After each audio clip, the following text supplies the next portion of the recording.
Hi and welcome to the Real Life Happy Hour. So this week we're going to finish up the series on the 3 O's.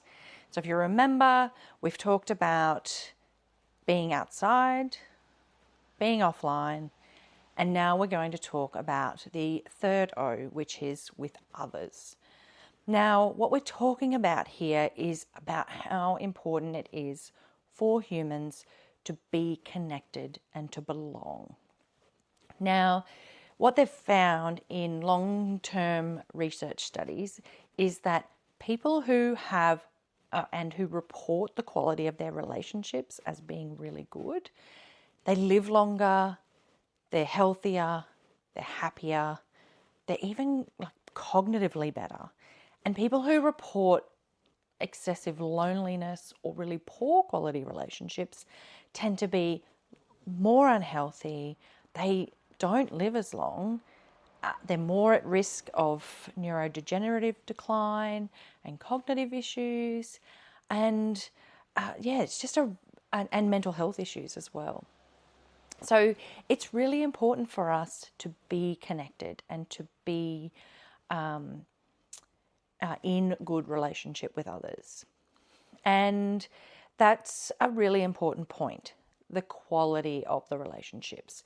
So anyone who's been in a bad relationship or a toxic friendship of any description will know that being with people who you don't feel in good relationship with or who are negatively impacting you, it can make you feel worse.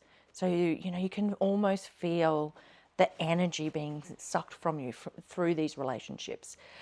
And really negative relationships can also affect your own internal self-worth and your overall health and your cognitive state, your mental state. So it's not just about the number of relationships we have. It's better to have a small number of really close and supportive relationships than it is to have lots of connections. And this is really important, I think, more so for younger people. So people who are growing up in an age where most of the connection and most of the contact is through social media or online. So they're not getting that small core group necessarily of very close and kind of real friendships, but they have a very large acquaintance network. And the research is really clear on this. Connecting through online means isn't the same as connection in real life.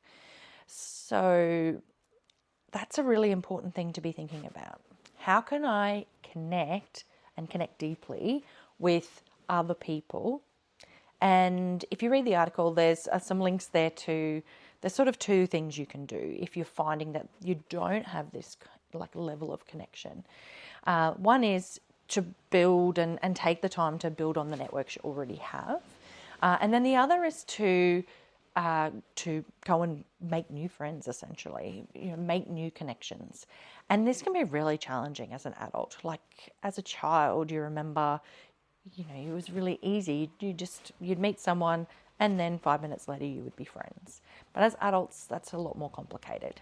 So an easy way to do that is to do things that you really enjoy doing, and then to talk to the people who also are doing those same things that you enjoy doing, because you're likely to have a lot in common. But if you want, so there's a link in the article if you want some more tips on how to build your connection. But the other thing I want to talk about is some concepts from a lot of Brene Brown's work about belonging. And I think this is a really important thing to consider when you are thinking about the quality of the connections that you have. And she describes belonging is not about fitting in.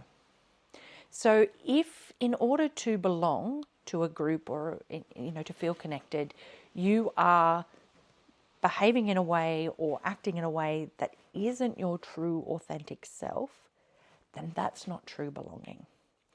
So true belonging is turning up and feeling safe to be your own true authentic self.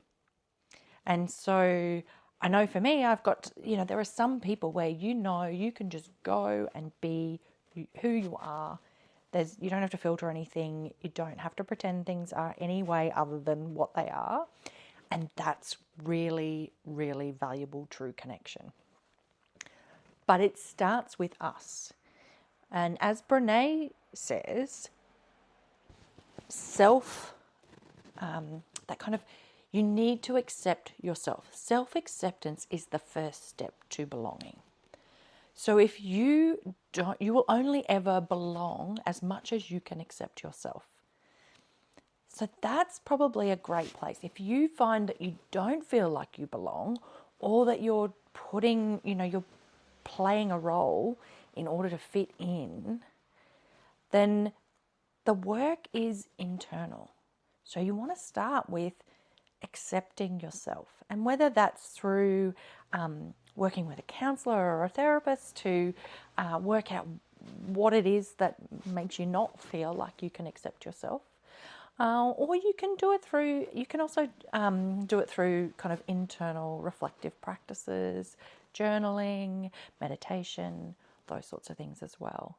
But finding a way to be able to accept who you are and not having to put on an act is the very first step in being able to build true connection.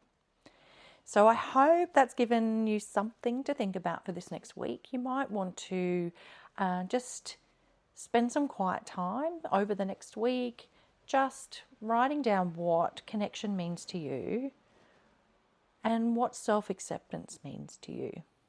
And see if you can just slowly and gradually build your own acceptance of yourself. And then you can start to try to take that true authentic self out into the relationships that you have. All right, so something to think about. Have a think. If you've got any questions or comments, I'd love to hear in the comments below. And otherwise, I'll see you next week.